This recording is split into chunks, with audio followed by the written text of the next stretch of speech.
Hello, welcome to another First Chapter Friday. I would feel that I were remiss if I did not include a work of Edgar Allan Poe in our month of mystery. After all, he is the father of the detective novel. He's the one who invented the amateur detective with the narrator sidekick, inspired Sherlock Holmes, and the inductive reasoning. So looking at different clues and deciding who, and analyzing who done it, so to speak, by the clues. Okay, so super important. One of those stories that involve the inductive reasoning is The Murders in the Rue Morgue. So that's the one I'm going to read for you. I'm not going to read all of it. I'm going to end at a cliffhanger-ish type of place. And then I'm going to look for, I know that I have some graphic novels that have images to go with Edgar Allan Poe, and I'm hoping that this one is one of those. If not, then I will just keep it as is with me just reading to you. In advance, I apologize for not being someone who took French. I had taken Spanish, so I will do my best to pronounce these words correctly, but I beg apologies in case I don't. The Murders in the Rue Morgue. What song the siren sang, or what name Achilles assumed when he hid himself among women, although puzzling questions, are not beyond all conjecture. Sir Thomas Browne.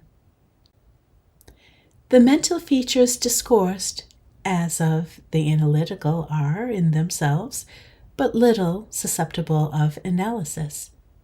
We appreciate them only in their effects. We know of them, among other things, that they are always to their possessor, when inordinately possessed, a source of the liveliest enjoyment. As the strong man exults in his physical ability, delighting in such exercises as call his muscles into action, so glories the analyst in the moral activity which disentangles. He derives pleasure from even the most trivial occupations, bringing his talent into play. He is fond of enigmas, of conundrums, hieroglyphics, exhibiting in his solutions of each a degree of acumen which appears to the ordinary apprehension preternatural. His results, brought about by the very soul and essence of method, have in truth the whole air of intuition. The faculty of resolution is possibly much invigorated by mathematical study, and especially by that highest branch of it which, unjustly, and merely on account of its retrograde operations, has been called, as if par excellence, analysis. Yet to calculate is not in itself to analyze. A chess player, for example, does one without effort at the other. It follows that the game of chess, in its effects upon the mental character, is greatly misunderstood. I am not now writing a treatise, but simply prefacing a somewhat peculiar narrative by observation, very much at random. I will therefore take occasion to assert that the higher powers of reflective intellect are more decidedly and more usefully tasked by the unostentatious game of draughts than by all the elaborate frivolity of chess. In this latter, where the pieces have different and bizarre motions, with various and variable values, what is only complex is mistaken, and not unusual error, for what is profound. The attention is here called powerfully into play. If it flag for an instant, an oversight is committed, resulting in injury or defeat. The possible moves being not only manifold, but involute. The chances of such oversights are multiplied And in 9 cases out of 10, it is the more concentrative rather than the more acute player who conquers. In drafts, on the contrary, where the moves are unique and have but little variation, the probabilities of inadvertence are diminished, and the mere attention being left comparatively unemployed, what advantages are obtained by either party are obtained by superior acumen. To be less abstract, let us suppose a game of draughts where the pieces are reduced to 4 kings and where, of course, no oversight is to be expected. It is obvious that here the victory can be decided, the players being at all equal, only by some recherche movement, the results of some exertion of the intellect. Deprived of ordinary resources, the analyst throws himself into the spirit of his opponent, identifies himself therewith, and not unfrequently sees thus, at a glance, the sole methods, sometimes indeed absurdly simple ones, by which he may seduce into error or hurry into miscalculation. Whist has long been known for its influence upon what it is termed the calculating power, and men of the highest order of intellect have been known to take an apparently unaccountable delight in it, while eschewing chess as frivolous. Beyond doubt, there is nothing of a similar nature so greatly tasking the faculty of analysis. The best chess player in Christendom may be little more than the best player of chess, but proficiency in whist implies capacity for success in all these more important undertakings where mind struggles with mind. When I say proficiency, I mean that perfection in the game, which includes a comprehension of all the sources whence legitimate advantage may be derived. These are not only manifold, but multiform, and lie frequently among the recesses of thought altogether, inaccessible to the ordinary understanding. To observe attentively is to remember distinctly, and, so far, the concentrative chess player will do very well at whist, while the rules of Hoyle, themselves based upon the mere mechanism of the game, are sufficiently and generally comprehensible. Thus, to have a retentive memory and proceed by the book are points commonly regarded as the sum total of good playing. But it is in matters beyond the limits of mere rule that the skill of the analyst is evinced. He makes, in silence, a host of observations and inferences. So perhaps do his companions, and the difference in the extent of the information obtained lies not so much in the validity of the inference as the quality of the observation.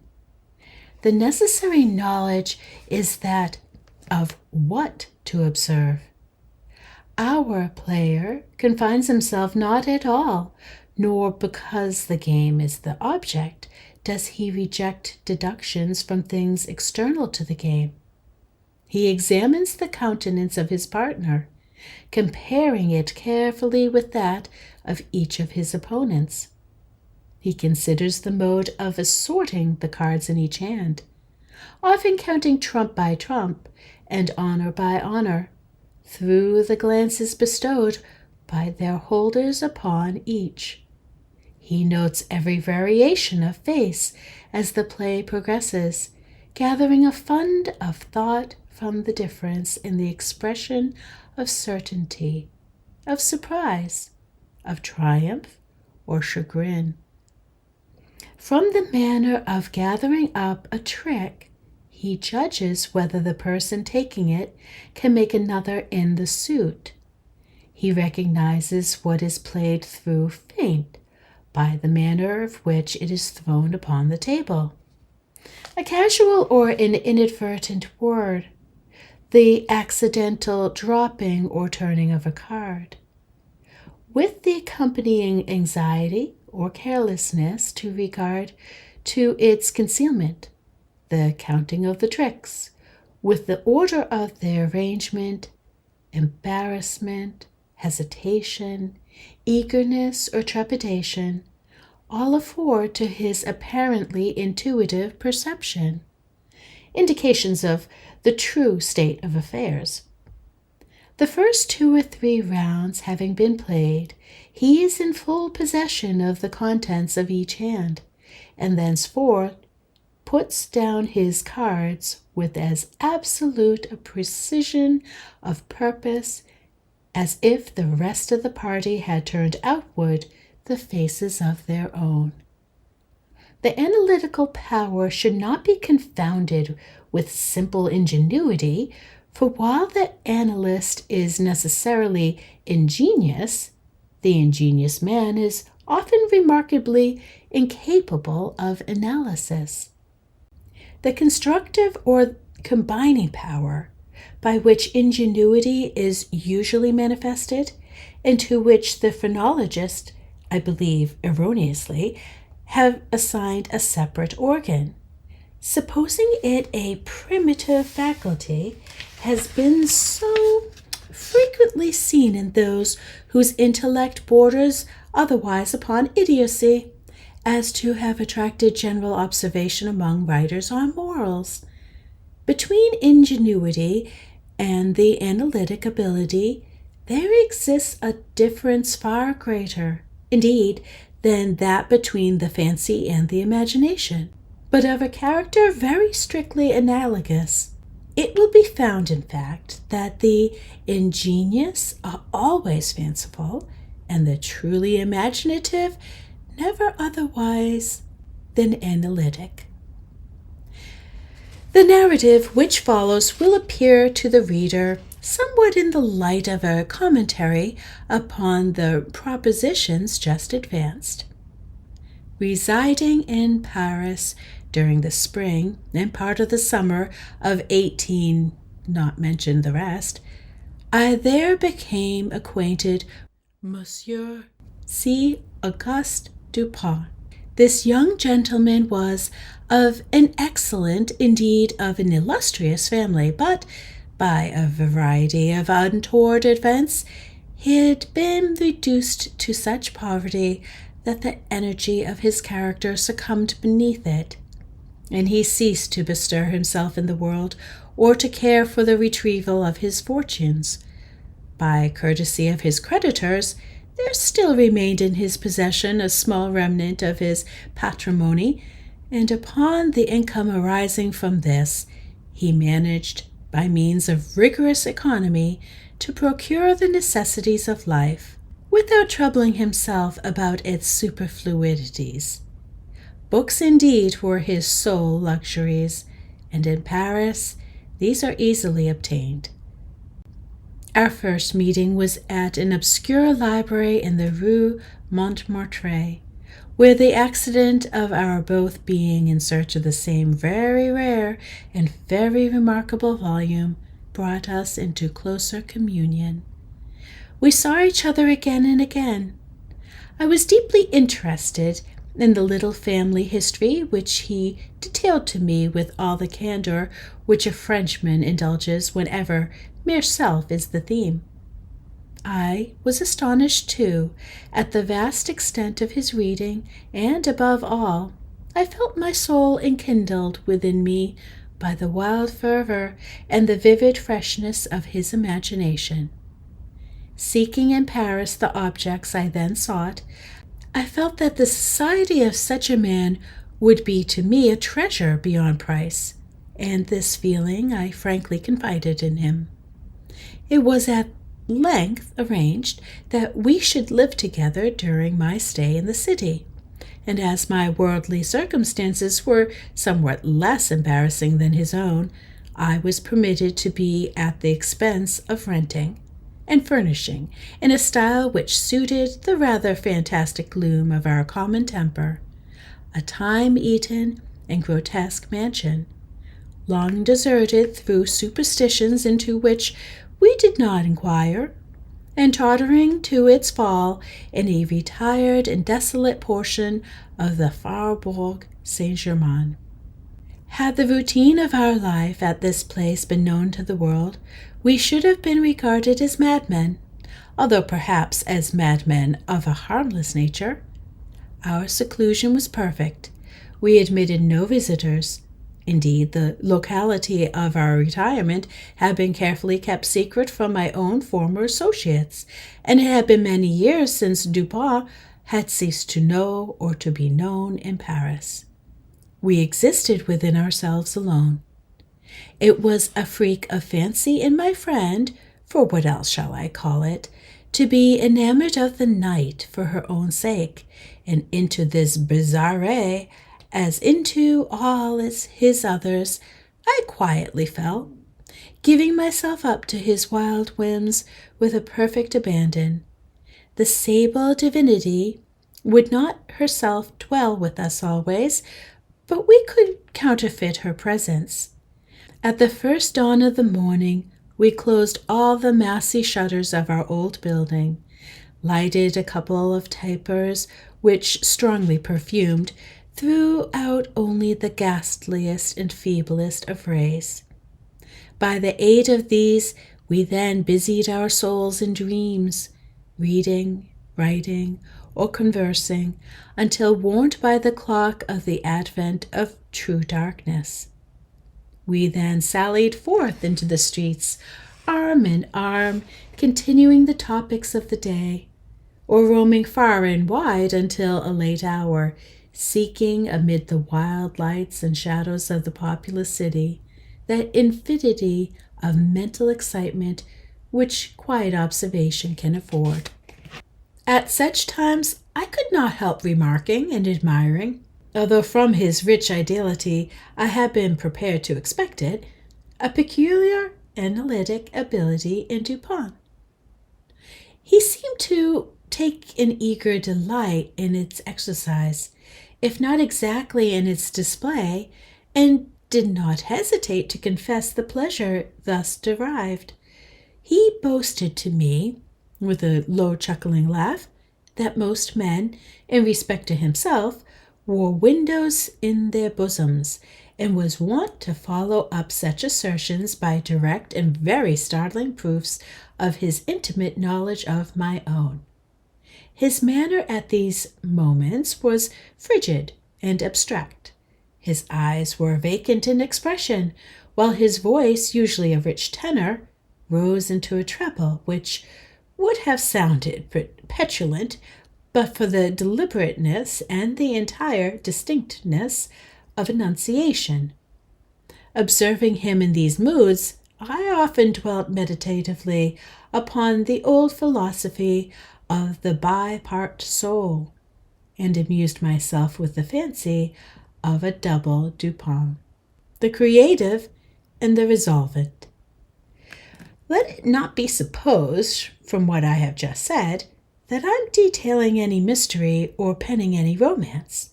What I have described in The Frenchman was merely the result of an excited, or perhaps a diseased, intelligence. But of the character of his remarks at the periods in question, an example will best convey the idea. We were strolling one night down a long, dirty street in the vicinity of the Place Royale. Being both apparently occupied with thought, neither of us had spoken a syllable for 15 minutes at least. All at once, Dupin broke forth with these words: "He is a very little fellow, that is true, and would do better for the theatres des varieties." "There can be no doubt of that," I replied unwittingly, and not at first observing, so much had I been absorbed in reflection, the extraordinary manner in which the speaker had chimed in with my meditations. In an instant afterwards I recollected myself, and my astonishment was profound. "Dupin," I said gravely, This is beyond my comprehension. I do not hesitate to say that I am amazed, and I can scarcely credit my senses. How was it possible you should know I was thinking of—" Here I paused to ascertain beyond a doubt whether he really knew of whom I thought. "Of Chantilly?" "Huh," said he. "Why do you pause? You were remarking to yourself that his diminutive figure unfitted him for tragedy." This was precisely what he had formed the subject on my reflections. Chantilly was a quondam cobbler of the Rue Saint-Denis, who, becoming stage mad, had attempted the role of Xerxes in a Crébillon tragedy so called, had notoriously pasquinaded for his pains. "Tell me, for heaven's sake," I exclaimed, "the method, if method there is, by which you could have enabled to fathom my soul in this matter." In fact, I was even more startled than I would have been willing to express. "It was the fruiterer," replied my friend, "who brought you to the conclusion that the mender of souls was not of sufficient height for Xerxes, et id genus omne." "The fruiterer? You astonish me. I know no fruiterer whomsoever." "The man who ran up against you as we entered the street. It may have been 15 minutes ago." I now remembered that, in fact, a fruiterer, carrying upon his head a large basket of apples, had nearly thrown me down, by accident, as we passed from the Rue C into the thoroughfare where we stood. But what had this to do with Chantilly? I could not possibly understand. There was not a particle of charlatanerie about Dupin. "I will explain," he said, "and that you may comprehend all clearly, we will first retrace the course of your meditations, from the moment in which I spoke to you until the rencontre with the fruiterer in question. The larger links of the chain run thus: Chantilly, Orion, Dr. Nichols, Epicurus, stereotomy, the street stones, the fruiterer. There are few persons who have not, at some period of their lives, amused themselves in retracing the steps by which particular conclusions of their own minds have been attained. The occupation is often full of interest, and he who attempts it for the first time is astonished by the apparently illimitable distance and incoherence between the starting point and the goal. What then must have been my amazement when I heard the Frenchman speak what he had just spoken, and when I could not help acknowledging that he had spoken the truth. He continued: "We had been talking of horses, if I remember aright, just before leaving the Rue C. This was the last subject we discussed. As we crossed into the street, a fruiterer, with a large basket upon his head, brushing quickly past us, thrust you upon a pile of paving stones collected at a spot where the causeway is undergoing repair. You stepped upon one of the loose fragments, slipped slightly, straining your ankle, appeared vexed or sulky, muttered a few words, turned to look at the pile, and then proceeded in silence. I was not particularly attentive to what you did, but observation has become with me of late a species of necessity. You kept your eyes upon the ground, glancing with a petulant expression at the holes and the ruts in the pavement, so that I saw you were still thinking of the stones, until we reached the little alley called Lamartine, which has been paved, by way of experiment, with the overlapping and riveted blocks. Here your countenance brightened up, and perceiving your lips move, I could not doubt that you murmured the word stereotomy, a term very affectedly applied to this species of pavement. I knew that you could not say to yourself stereotomy without being brought to think of atomies, and thus of the theories of Epicurus. And since, when we discussed the subject not very long ago, I mentioned to you how singularly, yet with how little notice, the vague guesses of that noble Greek had met with confirmation in the late nebular cosmology, I felt that you could not avoid casting your eye upward to the great nebula in Orion, and I certainly expected that you would do so. You did look up, and I was now assured that I had correctly followed your steps.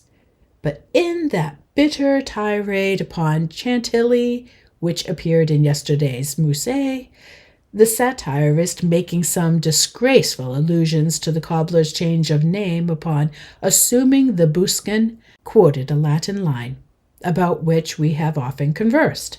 I mean the line, perdit antiquam littera prima sonum. I had told you that this was a reference to Orion, formerly written Orion, and from certain pungencies connected with this explanation, I was aware that you could not have forgotten it. It was clear, therefore, that you would not fail to combine the two ideas of Orion and Chantilly. That you did combine them, saw by the character of the smile which passed over your lips. You thought of the poor cobbler's immolation. So far you had been stooping in your gait, but now I saw you draw yourself up to your full height. I was then sure that you reflected upon the diminutive figure of Chantilly. At this point I interrupted your meditations to remark that, as in fact he was a very little fellow, that Chantilly, he would do better at the Theatre des Varietés.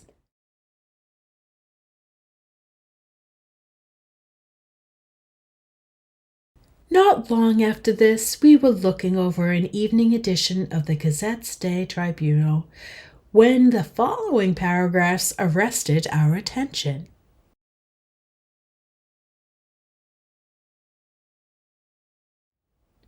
The rest of this story is about the extraordinary murders on the Rue Morgue, and I hope that you'll continue reading and find out what happens, all the clues, and how correctly Dupin ascertains who or what is the cause of this mystery. When I read it, I was just super impressed by how deductive or inductive reasoning works, and it just added to my respect when I saw it being used by Sir Arthur Doyle in Sherlock Holmes stories. I know that was very wordy. It was wordy and hard for me, but the rest of this story is a lot more of a typical murder mystery where you're introduced to characters and you hear where they were, what they did, and then you're just blown away at the end by the result of his analysis. So please continue, and thank you for sticking by me to hear a story by Poe and to understand why there is an actual award for mysteries, that is the Edgar Award. All right, have a great week.